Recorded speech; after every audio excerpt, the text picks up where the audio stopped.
So this is week 6, Council, Saints, and Icons. We're going to get right into the ecumenical councils.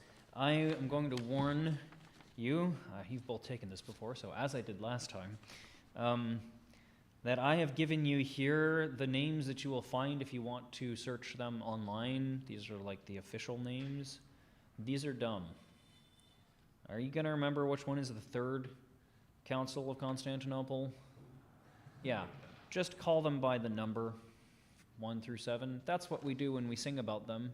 We don't sing about the third council or the second council of Nicaea or whatever. We sing about the fathers of the 7 ecumenical councils. We sing about the 300 and however many assembled members of the first council, right? You don't need to know what city it was in and how many times they did one in that city.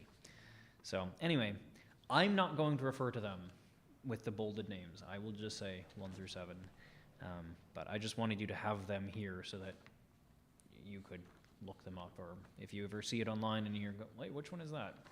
Got a little chart here. So it's kind of like the silliness of using technical Greek philosophy terms to describe things in English that I don't do because it's just not really helpful.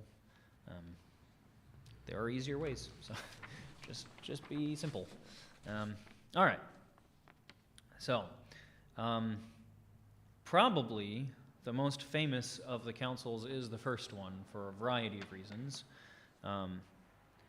As I wrote here, it's the one that repudiated Arianism and wrote at least the first draft of the Nicene Creed that at least the Orthodox Church continues to use to this day. I think it's probably one of the more famous ones because St. Nicholas of Myra and Nicaea was one of the members there, and he rather famously slapped Arius. That's that council. That was what was going on at that time, was trying to figure out what the church believes about the nature or natures of Christ. I'm not going to go too far off into the weeds for each of these, but just very briefly, Arianism very simply taught that Jesus was just a human creation. He was the best of the humans. Arianism took a few different forms, but generally speaking, he was the firstborn of creation, but still just creation. And interestingly, in the modern world, Arianism has actually come back to a certain extent amongst a number of different groups that call themselves Christian these days, that will deny maybe they don't necessarily use the phrase, denying the divinity of Christ, but in one way or another they try and just make him out to be like a cool dude that had some good things to say and, a good person to emulate, but still just a guy, right?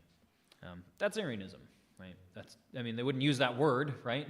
They probably have no idea who the priest Arius was and what exactly he taught, but that is basically what those groups are. It was very popular. I didn't really put it here necessarily, but many of the subsequent councils again confirmed that Arianism is not what the church teaches, that he is both fully divine and fully human. The other thing I think to mention about the first council, and it's again true for all of these, is that you'll notice that Arianism was a problem, and the church responded by writing a creed, or at least, again, in this case, the first draft of the creed that would later become what we use today. That is a very common form. There is a problem that arises within the church, and the church meets and discusses and determines how to respond to that particular problem. It is not the case that the church ever convened just for the heck of it, just to arbitrarily define things. Sometimes there are those people out there that try and claim that Constantine called the first council so he could manipulate things and determine where the church was going to go, and that he wildly changed the course of the church. Or that he put the Bible together at the first one. Sure, or that yeah, there's all sorts of claims about Constantine being way over involved. The first problem with that is that you're talking about a Roman emperor. He had a lot better things to do than sit around and micromanage a council of a church that the empire was not even officially part of yet. The other problem with that is that it just doesn't match the history. Something like the Creed, for example, sometimes people will say that that was written there. It was not written there. The draft that was provided, that was the starting point for what was eventually published, was taken in its existing form as used in the church currently. Basically, Arius came forward and said, here's my version, and someone else said, well, here's what we're using. And then they talked about it, and they ultimately kind of refined not Arius's, and what was put out was what we call kind of the first draft of the Nicene Creed. That wasn't written or made up. That was something that the church was already doing, already using, and was refined, sure. And there were some specific words they wanted to get in there to make sure that it very clearly spoke against Arianism, right? So it wasn't just exactly as they were using it, but it wasn't like it was some wild new thing. They didn't sit down and pen the whole thing, right? It was taking what the church was already doing, clarifying that, yes, this is the right thing, not that other thing that's arisen, and, clearly as a whole church, kind of refining and then producing a thing to say, this is what we all believe in, right? And again, that's the case with all of these. There isn't really one that was just for the heck of it, because they wanted to make some new stuff, right? It's all in response to a direct sort of threat to the church in one form or another. So, all right. Second council, then, you'll note, if you look at the years, not that long after the first. Some of these are a little farther in between, but first and second were pretty close. One of the biggest things this did was to reaffirm that Arianism is still bad, and then, as I call out here, refining the creed into the form we use today. So sometimes you'll hear it referred to, I think maybe the most proper and technical term is the Nicene Constantinopolitan Creed, in reference to these two councils that ultimately put out the form we currently use. There weren't major changes that were added in the second one, just a few to bolster both the divinity and the humanity of Christ, to make it very clear that he was both fully God and fully man. If you're curious, you are absolutely welcome to go online and find the text of both forms. You can see side-by-side charts. Wikipedia is pretty good about that kind of thing. So if you're curious about some of the changes between the first and second draft or whatever, you are more than welcome to go look that up. All right, the third council, we start getting into another major heresy in the church, Nestorianism. Since you both took this, do you remember what Nestorianism was? Written right here too. Yeah, well, you can all, I do this all the time. I ask you a question that's in the thing, but. That Mary was just the mother of Christ, but not the mother of God. Yeah. So the biggest problem was that Nestorius really struggled with the idea of God condescending to be a human infant. He could not accept the idea of God as a baby, needing to be swaddled and breastfed and whatever else, right? In modern times, we talk about needing to have diapers changed and whatever, right? That was just something that he could not accept. And so instead of taking the form that we use today, Theotokos, he advocated for the term Christotokos, right? Bearer of Christ. Of course, this, again, being kind of broad strokes here, right? Like Arianism, Nestorianism had several different forms that would pop up through time. So if you look for definitions, you might find some very minor variations between one form or another, but it also spawned several very similar types of heresies. So all manner of things from, Jesus the man had the angel Christ descend on him, and then on the cross when he says, my God, why have you forsaken me?" Misunderstanding that is a direct quote from the beginning of one of the Psalms, that's when the angel of Christ left him on the cross. There are all sorts of weird things like that try to coerce some other form onto the events. Obviously, they didn't win out. There is a Nestorian church to this day, so the councils of the first and second councils were unanimously received and proclaimed, and there is no remnant that exists to this day that rejected that. Though Arius himself never accepted the councils of the church, he never was able to get a group large enough that spawned and separated and just kind of did their own thing. Arianism existed amongst the Goths for quite a while and other various pockets around, but eventually it all pretty much died off. Nestorianism has remained. Does anyone know the group that remains Nestorian? The Assyrian Church of the East? Yes, sometimes also I believe called the Nestorian Church of the East. Yes, I believe that they are the only remaining group that holds on to that. They call him a saint. They are very much a minority in the world today, but they do technically exist. They haven't, though they're very small and have always been very small. They haven't technically gone away. Like I said, I think part of the reason that it never got as big, Arianism, though it did morph, was actually, I think, more unified because it was accepted by some of the higher echelons of society, and so there were emperors that were Arian, that sort of tried to coerce the church into being Arian, despite the councils saying otherwise. Nestorianism didn't really have that.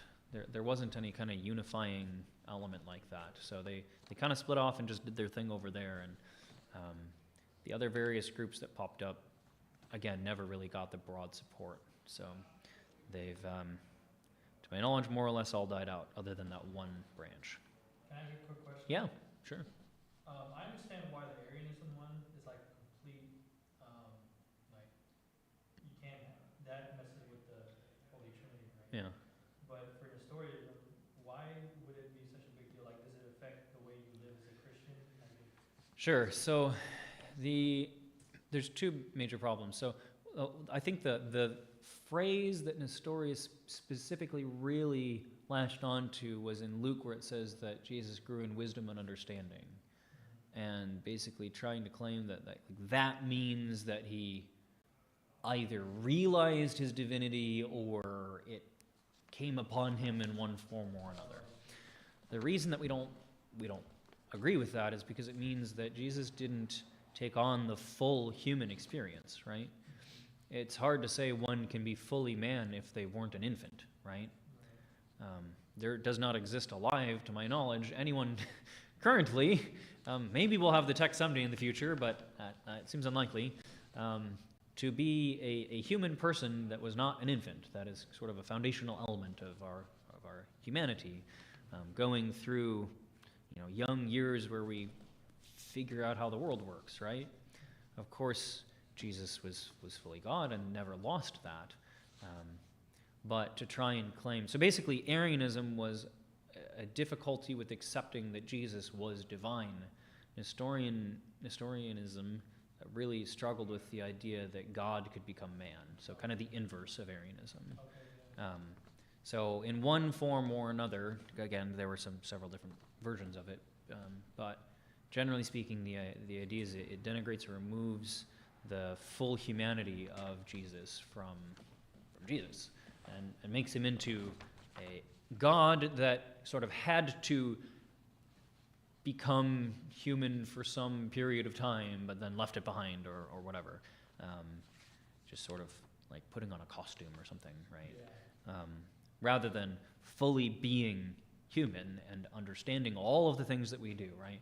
I don't really know what he would say to something like John's Gospel, where he's in the garden and clearly struggling, as humans do, with the knowledge that he's going to die, right? John's doing that to call out his humanity, right? To make it very clear that this isn't, Zeus walking among the people, which they would have been very okay with. But he was trying to show that he's fully human, right? He fully understands what it's like to be one of us. So that's the big problem with Nestorianism. Yeah, and I don't really put it in here. There are, like Sabellianism was another big one around this same time that kind of was similar, like the idea that Jesus only appeared to be human, right? He was fully God and just kind of again, so it's slightly different forms depending on exactly when and where you're talking about, but like the angel one that I was talking about, right? Like different forms of either putting on humanity or appearing but not actually being human. All kind of, but the reason I don't really talk about them here is because in one form or another, they're all making Jesus out to be not fully human. That God did not fully take on our humanity and experience the human condition from beginning to end. So. That one was kind of like almost going into like modalism too, like that one. Sure. Yeah, like, Yeah, there were, I mean, this is a very brief summary of these councils. Yes, there were definitely other heresies that were brought up and talked about in some of them, but again, I'm focusing on these two specifically because, again, Arianism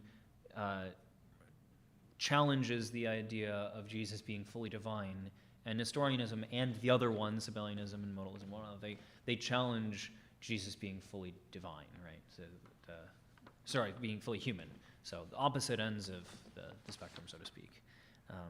So these councils then were trying to very clearly and loudly proclaim that Jesus was, in fact, fully human and fully divine. And that takes us into the next one, the Council of Chalcedon.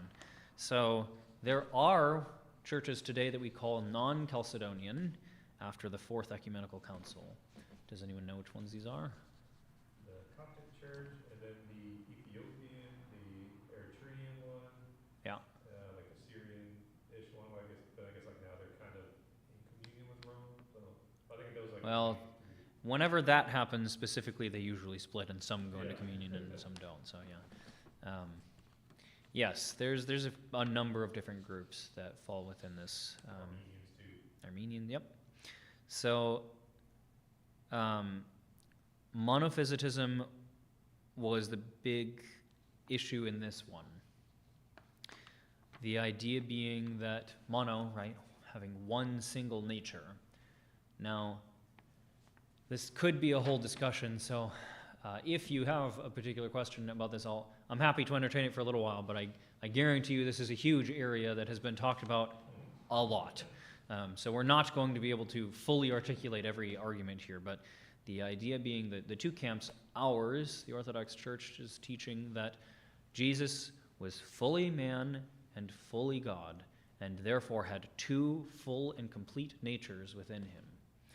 The monothelitism said that he had only one nature, but that nature contained within it a full human and full divine nature mixed into one. The question, I think, that naturally comes out of that is, why does that matter? It sounds like you're saying the same thing with different words. And that has very much been an argument through time as to why are you still different? What you see from the writings of saints that wrote very vehemently against monothelitism is that if you are trying to say that it is in fact one nature, then that is not the nature that we have.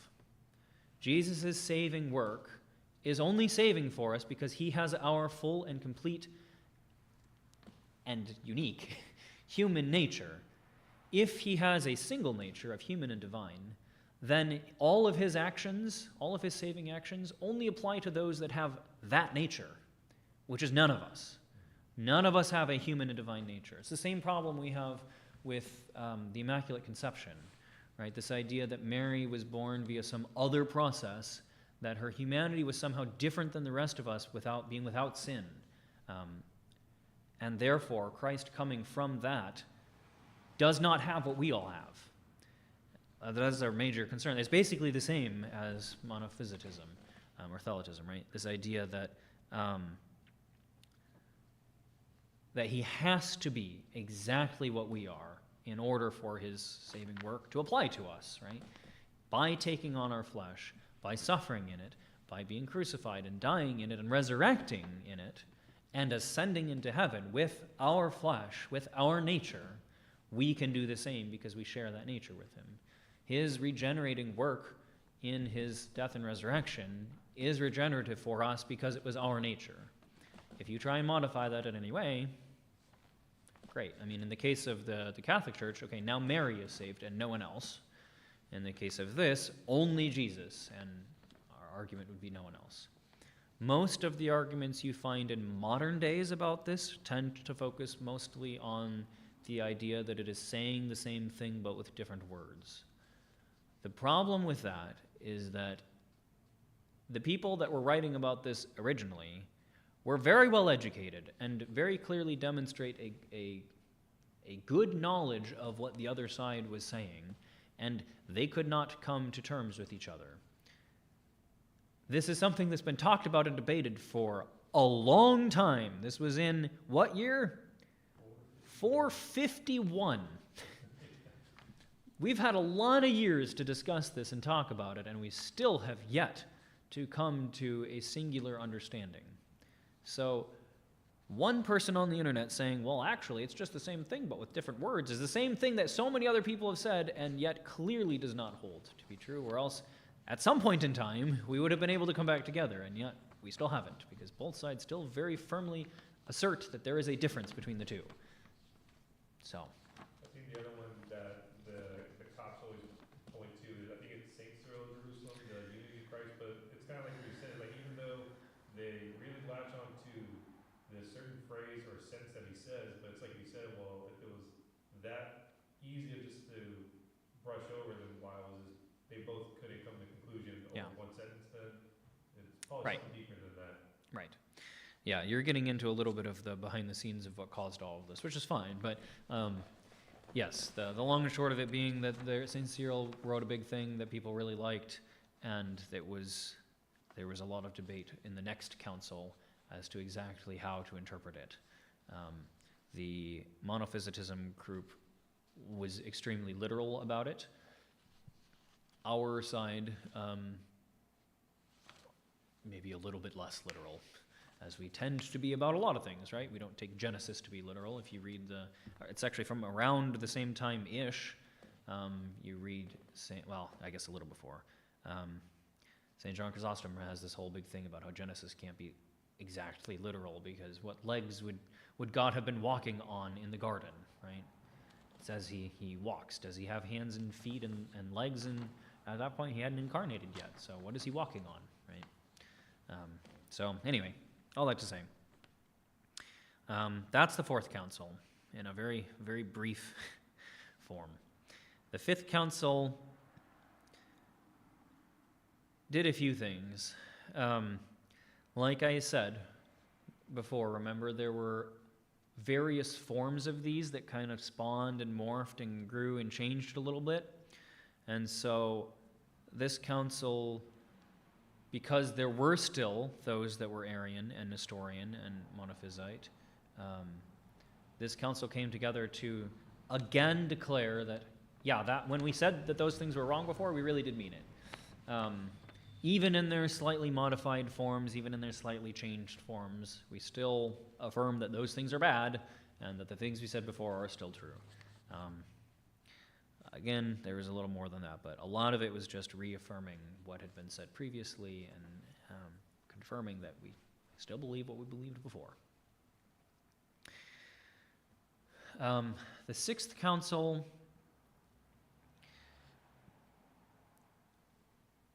is kind of two. The Quinisext or Penthekete Council, I've never heard the second one, but you'll see it online sometime. Quinisext is what people usually call a council, or Council of Trello,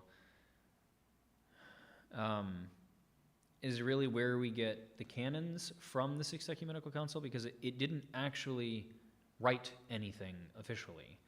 The previous councils all ended with a big document signed by the people there saying, this is the teaching of the church.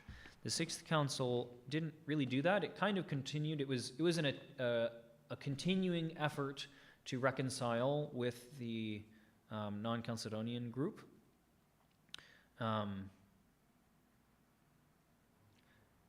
And the Monophysites.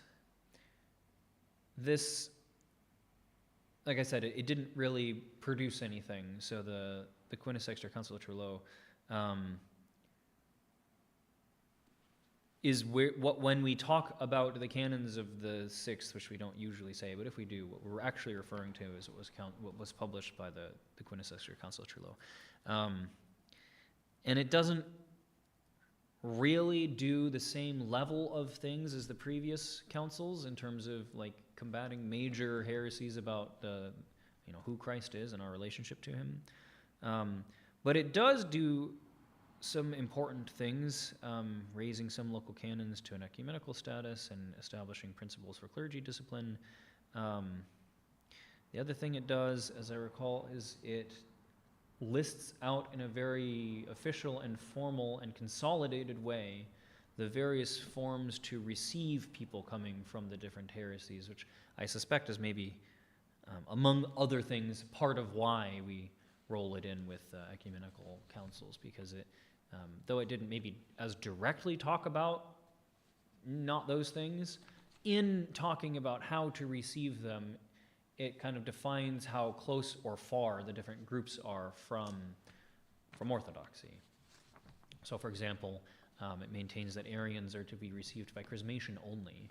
I believe so, by chrismation only. We accept an Arian baptism, which is, if you think about some of the churches today, Orthodox churches that demand that nearly everyone be baptized all the time, right? There's certainly an argument to be made for that.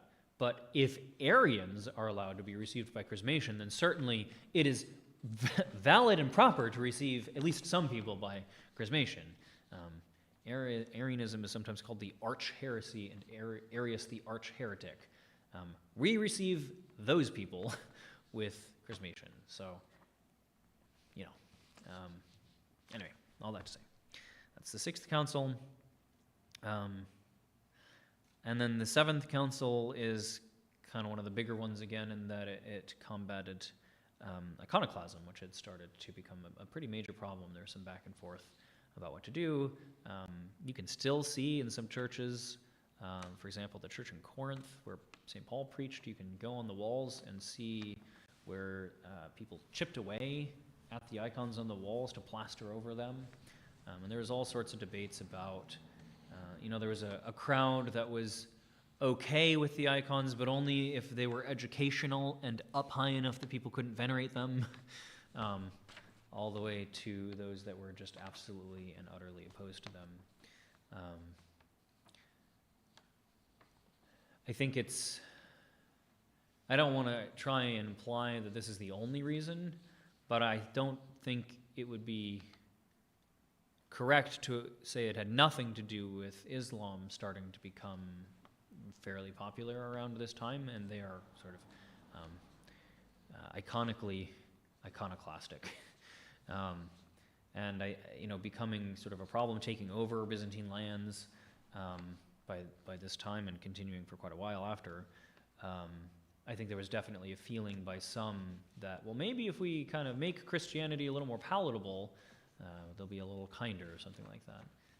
Obviously, it didn't really go well for them with that line of thinking, but I do think that's probably why. This was another one where there were emperors and empresses, fairly high people in high places that pushed for this before it was eventually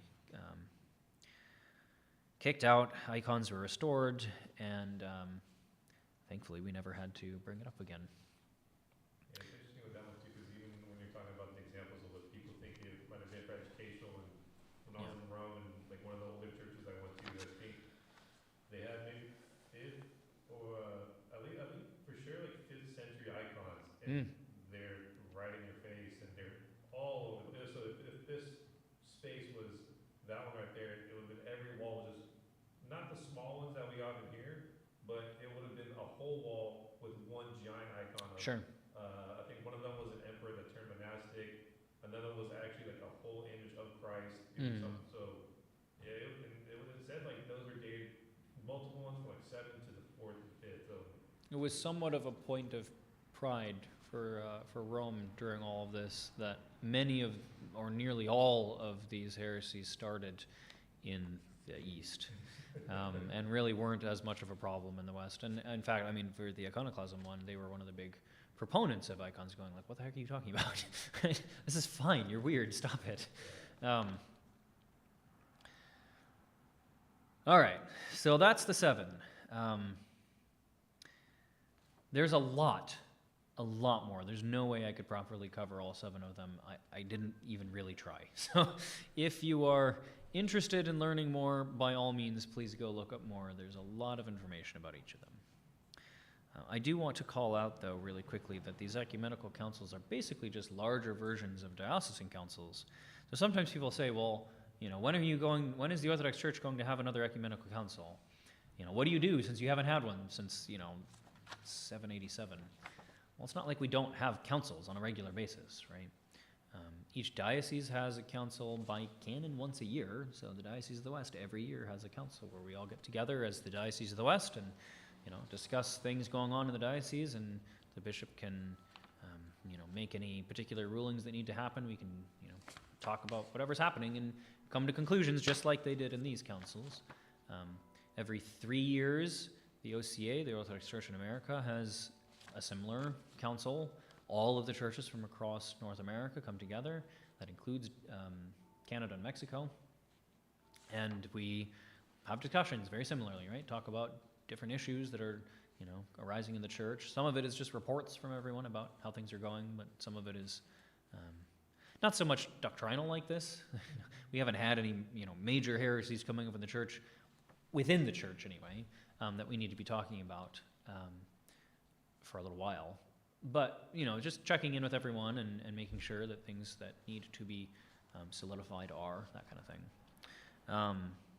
Is that where you went to the one in Arizona or something like that? Yeah, so this last year, the All-American Council and the Diocesan Council were held the same week in Arizona. Oh, okay.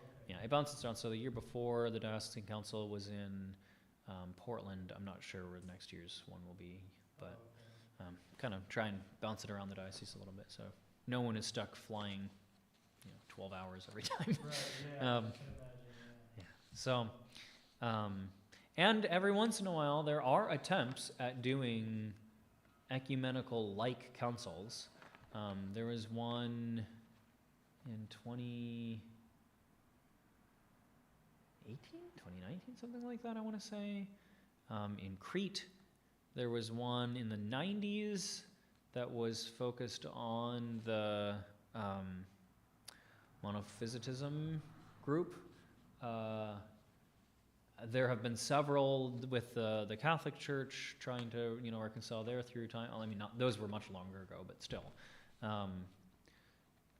So we've definitely continued to have councils. They just haven't had anything anywhere near as major as these to discuss, and so that's why we've not raised anything to ecumenical status since then. It's not to say they couldn't be. We don't need. Sometimes people think like, oh, well, because the Pope left, you can't have ecumenical councils anymore. No, that's not true. It's not ecumenical because the Pope is there. It's ecumenical because the whole church is there. If he's not part of the church, then it would just be everyone else. Right. Yeah, I mean, we would not hesitate to call something ecumenical if there was a reason to do so. We just haven't really had one yet. Anyway, all right, there's that. As you probably noticed, as I called out a little bit, the 7 really actually focus on Christ. The administrative things, the whatever else, right? There's so many other councils that happened between these, right? But we don't call those ecumenical because they weren't dealing with these major doctrinal issues. His humanity, his divinity, our relationship with him. So it's these all tackle the very fundamental elements of our salvation, and so they're important, right? And we set them aside because they are important. We talked a little bit about the next paragraph there, so I'll skip all that because we talked about that with the two natures and being fully man and fully God. I think it is interesting though. Sometimes the one on icons confuses people. Like, how is that directly tied to Christ?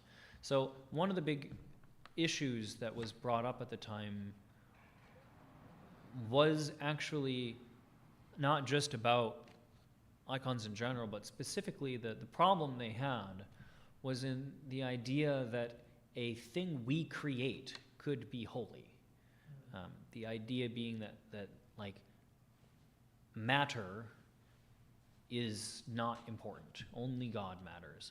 And it, from our perspective, basically attacks the understanding that Jesus came and sanctified the world. By putting on our flesh, he made it holy. By being baptized in the waters of the Jordan, he blessed and sanctified the waters of the whole world. That's what Gnosticism is, right? Or is that not what it is? Gnosticism is sort of like saying Protestantism. Oh, gotcha. It has some elements that you can consider to be unifying, and a lot of other things that change depending on exactly when you're talking about.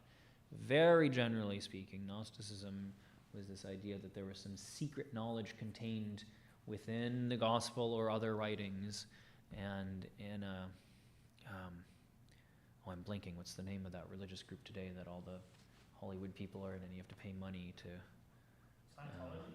Yeah, it was kind of like that, where there's, the mechanism of receiving the secret knowledge changed, but... Like only for elite people or whatever? Or kind of. Class of people, I guess? Yeah. So it would sometimes incorporate elements of Christianity. A lot of the texts that people pull up these days and go, oh, look, some other random person wrote a thing. We know were written much later, and usually it's Gnostic texts trying to use the names of familiar people to lend credence to their writings. But you will not ever see any church father in their lists of scriptures include those books. There's a reason for that. They knew they were fakes. They knew that they were new, that they were not historical texts. Why would they include them? In the Apocrypha of Peter, or the, I think I have some of them in here actually, or I've talked about it in a different course, but yeah, I don't think I call them out here as much as I do sometimes. But anyway, those texts all came much later, right? So they're all part of the Gnostic idea of this secret knowledge. Gnosis literally meaning knowledge, right? So, all right, anyway, did I answer your question? That did, yeah. So Gnosticism is not the same as, sorry, I forgot the other isms you just said right before it, but yeah, I could definitely confuse the two. Okay, yeah, iconoclasm? Iconoclasm, yes. Yeah, so iconoclasm was specifically the idea that the fallen world doesn't really matter. It fell, and that's kind of that. And the conclusion that the fathers were worried that would lead to is an understanding that just, like, basically we don't matter. The only thing that matters is our soul, not our body, and that there's nothing redeeming about God's creation. And I think, like, even just the way that Christianity as a whole today kind of approaches things makes it pretty clear that did not win out. But that was the concern, is that would kind of be the ultimate conclusion, is that Jesus didn't really sanctify creation when he entered it, which sort of calls into question then what it does mean for divinity to enter his own creation, right? Or I don't know, you get twisted into other kinds of weird knots, but the conclusion was that no, the icons can convey grace. We are not worshiping them. Worship is due only to God, right? Sometimes people try and say, well, because you're kissing them, you're worshiping them. Are you worshiping your parents when you kiss your parents? No, clearly a kiss is not worshiping, right? We know what it means to worship. We do that in our services. We fall down and worship before God on a regular basis. That's not what we do with icons, right? We are, lovingly remembering those people that lived holy lives, but even there, only because they're holy in that they emulated God, right? And by honoring them, we are honoring God, whose will they followed. I think a lot of times I'll be very general, and I'll say in the non-Orthodox world, I think that the idea of veneration and worship get confused because there isn't really a distinction made. From our perspective, there is no true worship happening, right? In the Old Testament, God is very clear about what worship looks like. And he's a little bit less clear in the New Testament, right? He says, worship in spirit and truth. But when you look at the early church, as we've talked about here, right, coming out of the Jewish world, they knew how to worship, right? It almost didn't need to be said because it had already been said, right? They knew what liturgical worship looked like. And that's what we continue, and that's what I think primarily has been lost by most at least, of the non-Orthodox world, is this liturgical worship. So when you're only kind of left with the rest, everything kind of looks the same, because you don't really have that distinction of liturgical worship versus honoring people or things, right? But that's really all we're doing. We're honoring the saints and we're worshiping God. That's why we make that distinction so vehemently. Yeah. We know what liturgical worship is. That is not what we do with icons. It's a separate thing. So, all right. Yeah, okay, we talked about a lot of this. I should highlight though, I mean, sometimes, like, saints don't replace God, right? So sometimes people ask me, well, I'm not sure that I can pray to saints. Okay, pray to God. It's not a problem. We're not going to sit here and try and claim that that's somehow, I mean, probably that's something that you should get a little more familiar with. Would you, if you're drowning in a lake because you fell off a boat, are you going to yell to God, or are you going to yell to the people in the boat right there when you ask to be saved, right? You're probably going to yell at the people right there, right? From our perspective, that's all we're doing, right? We're not trying to imply that they are usurping somehow the position of God as the one who saves us. But prayer has power, right? So we ask them to pray for us. And by extension, that prayer, as being powerful, can help save us.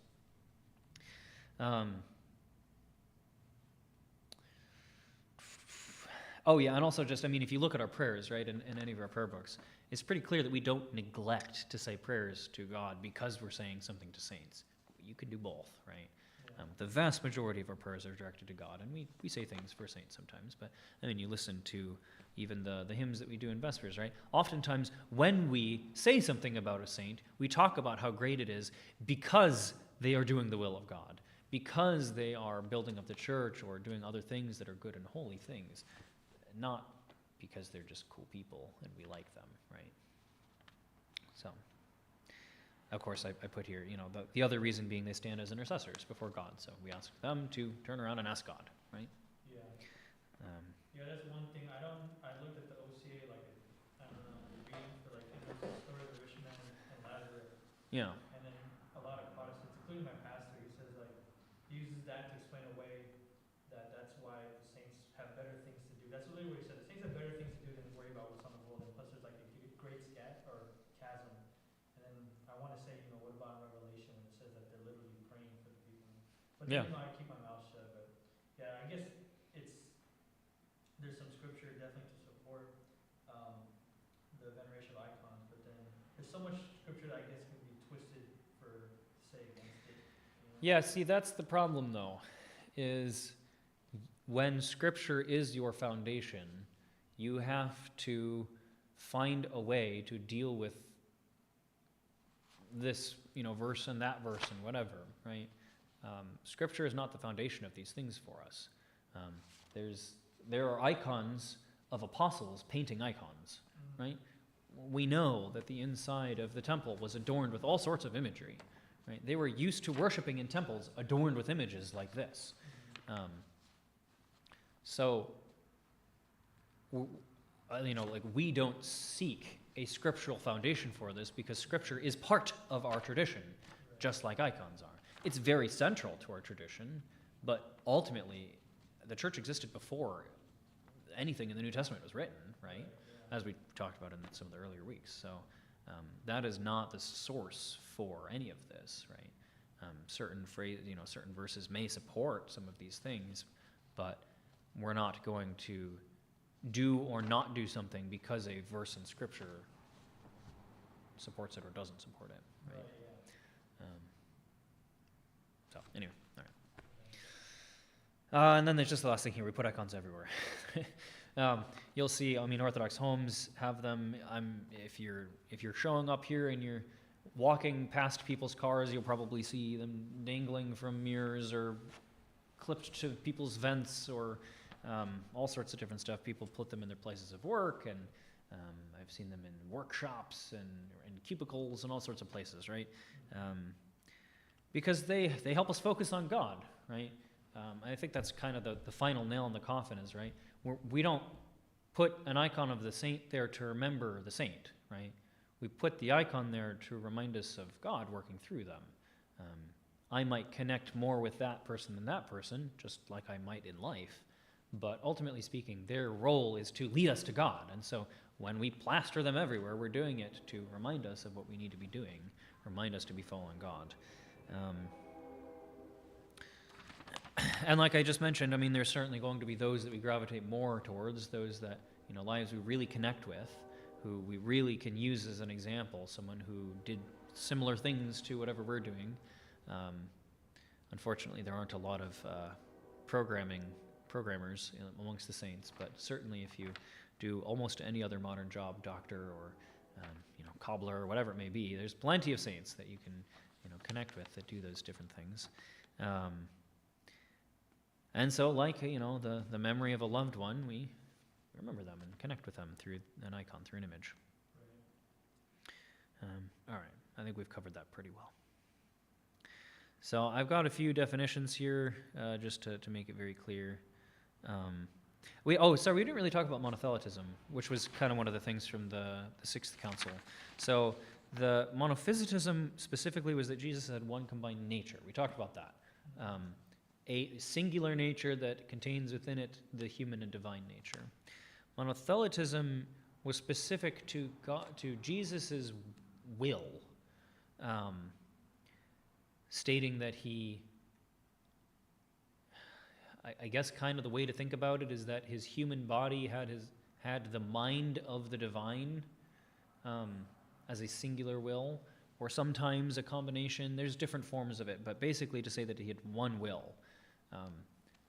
The Orthodox understanding is that he's God and man, and that has two. And so we see that in something like the Gospel of John, where he's struggling in the garden to, his human side is struggling with an understanding that we're going to die, right?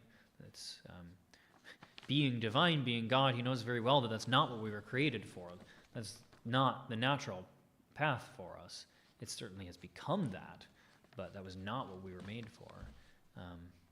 And it hurts, right? I mean, it's an unpleasant thing for everyone to experience. We have some very beautiful hymns on Fridays in the Octokos, Fridays when we remember the departed, that talk about the pain the soul goes through at its parting from the body, because it's unnatural. It's not what we were made for. Why am I talking about that? Right, so that, Gospel of John then would be one way that we can sort of defend our understanding of him having two wills, because if he only had a divine will, or even if he had some kind of mixed will, I mean, obviously God is God. I mean, he understands what's going to happen and how that all needs to work out. But this is a very human experience Jesus is going through there, and being unhappy about what's about to happen to him, about the beating and the scourging and the hanging on the cross, let alone the death on the cross, right? Yeah. So. Yeah, because this is, if you have a combined word, just one will, when he says, my God, why have you forsaken me? It's kind of like saying, like, as God, he's fearing death or whatever, and that doesn't make any sense. Well, I'll remind you there, he's quoting a psalm. 22, right? Yes. Okay. So when we still do this to this day, in our Vespers service, we begin one of the big sections of hymnography for the day. We call it, Lord, I Call. It's the first phrase, Lord, I call upon thee, hear me. We do that, we say our Father, right? We don't tend to say the Lord's Prayer, as is common elsewhere. We call it our Father. O gladsome light, right? That's the Jewish way of naming something, is by taking basically the first phrase of it. We've continued that in the Orthodox world. So by saying, my God, why have you forsaken me, he is naming the psalm for them, basically. And if you go read it, it's describing what's happening in front of them. He is doing that as a teaching moment, basically, to show them, look at the prophecy being fulfilled in front of your eyes. Yeah. And they don't get it, right? Oh, okay, so he's not really just asking it out in the air, he's actually quoting the entire psalm because... Yes, he's... quoting that phrase, but referencing the psalm himself. Yeah. Yeah, gotcha. Yep. Okay. He is naming it for them to try and remind them of the fact that this was all prophesied for them, and they still don't get it. Still didn't get yeah, again, we talked about it a little bit before. That particular phrase was misunderstood quite a bit. And so some of the earlier heresies used that as like the point that God departed from the man, or the angel of Christ, or whatever, departed from the man Jesus so that the humanity could die on the cross, or whatever, right? Again, just completely misunderstanding what Jesus is doing there. Okay. So, Amen. I just have 3 quick questions. okay. One of them is, when you guys gather, like for this thing between, it's like bishops and fathers, right? Do you guys discuss like world issues, like, I don't know, Israel, or the growing rise of Islam, or like abortion? You guys think, oh, as a church, this is how we stand against this, or do you guys, everybody's like has their own thing because it's all about grace and the individual? So, something like, I'm trying to remember the first two you said, Israel. What was the other one? Like the growing rise of Islam. Yeah, so those things, in a sense, don't really affect us. Okay. I mean, practically speaking, they might. But here in America, we don't have churches in Israel. There are dioceses over there, right? There is a diocese, there are Orthodox churches there, but they're under their own bishop, right? So they would certainly meet to talk about that. But here in North America, what would we say about it other than stop bombing Orthodox churches or whatever? But, Yeah. right, these councils are for us, right? To make sure that we're all on the same page, to make sure that we are unified in our messaging about something relating to the faith specifically, which is what we see in the first 7, right? Okay. So things like, world events like you called out, no, we wouldn't usually mention. With minor exception, the only thing that will happen, so this happened at the last 2 All-American Councils, is there was basically a little paragraph that was accepted into the published, just like the first 7 have their little, things we all hereby whatever, blah, blah, blah, right? And then the different canons and whatnot. So every council has a sort of output like that talks about whatever was talked about and decided and whatnot. There will be often a little blurb that says we stand, like, especially with Ukraine, because that's a particularly, the Orthodox Church in America has a tie much more directly to Russia and Ukraine than to some of the Middle Eastern churches. And so that is not really a discussion per se. It's not like we are deciding. It's more like someone proposes that we add an addendum, basically, and then we go yay or nay, and that's pretty much it. It doesn't really, it's not driving us to do anything in particular. We're not, promising any kind of aid or whatever. That would come from other sources. The third thing you said, abortion or other kind of modern, actually not really modern, socio-political types of things. Also not usually, because rarely are they new. Right. Abortion is something that's existed, I don't know, forever in one form or another, probably. It certainly was a lot less safe in the past, regardless of your opinion on it. It is much more of a medical procedure and does not really endanger the life of the mother the vast majority of the time. In modern times, that was not necessarily the case in ancient times. It could be pretty traumatic for the woman, depending on where you're talking about. And yeah, there definitely are writings you can find from different saints talking about that. So usually for that kind of thing, or even things like homosexuality, was extremely common in ancient Greece, right? And in cultures all over the world. Well, maybe not all over, but it's certainly not unheard of. We already have statements, right? We don't have, the Catholic Church has this development of doctrine understanding, basically this idea that the fundamentals of the faith can change, that what using the very broad term, what Christians believe today can be different than what Christians in the past believed. We don't teach that. We teach that the faith was once delivered, right? And so the same faith I have today is exactly what people had in all of these councils, and it's exactly what people in another 1,000 or 2 years will have. Therefore, we don't really need to be putting out new statements on things that have already been very well covered by the church. The closest to that you will get is sometimes different synods, so basically just the bishops and their advisory members will publish a statement that basically says, we affirm the teaching we've always had. Okay.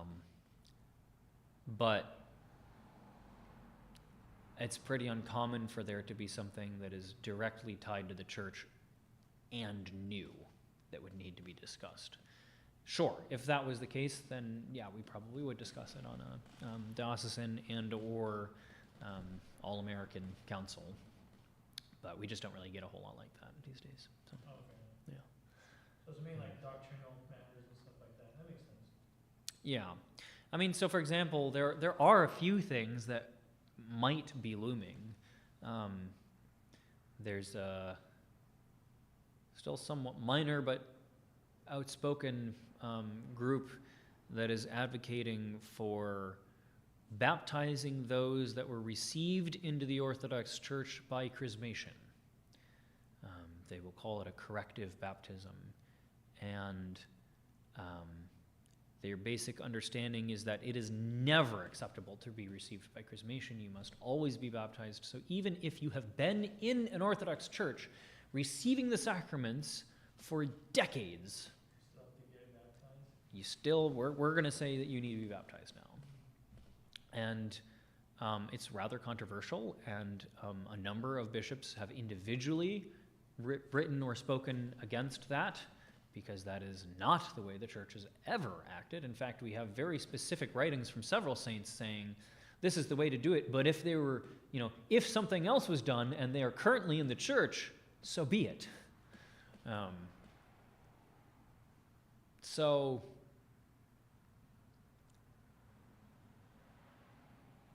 that could be something that would be discussed, maybe.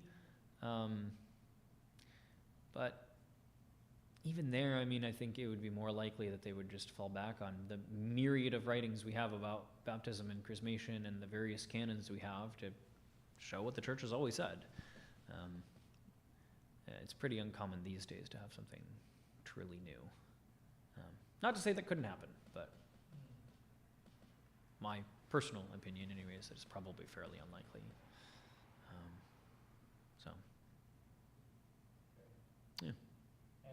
the last quick question is that I'm a very visual person, so when I look at icons of events, I actually imagine them. But I read online that it's actually dangerous to be imaginative in prayer. But I really can't help it. Like, I really can't help it. Yeah. Like when I pray the Nicene Creed or try to pray, think about these icons that I see, but people online are like, it's dangerous. You shouldn't do that. Yeah, so imagination can certainly run wild, right? I think the distinction here is not so much an understanding that your inner movie must be blank, but more imagination in the form of generative, right? Okay. The sort of, well, what if, or what if, whatever had happened, or like sort of creating in your mind a new thing with whatever, right? That's different from calling to mind an icon or the events. It's pretty common to read text and have a little movie going in your mind of the things you're reading, right? Yeah. Well, that's based on the things you're reading, right? I mean, it's imagination in the sense that it's in your mind and not pictures on a page, but it's not imagination in the sense that you're not making a new thing up, right? Okay, that makes me feel better. Yeah. So if you find yourself in prayer wondering what would have happened if St. Nicholas was in front of Congress today, Okay, that's, you're making something up then and kind of getting lost in your own little world of what if, right? But again, that's a very different thing from picturing the icons and the scenes we read about in the various hymns of the church. Okay, yeah, because right now I'm just trying to pray in front of I don't know if it's like recommended or like recommended against though, but the Orthodox site allows a picture of Christ, and I'm just praying to it. I know I'm not praying to the page. I'm just Right. Right. There's nothing wrong with that, right? No.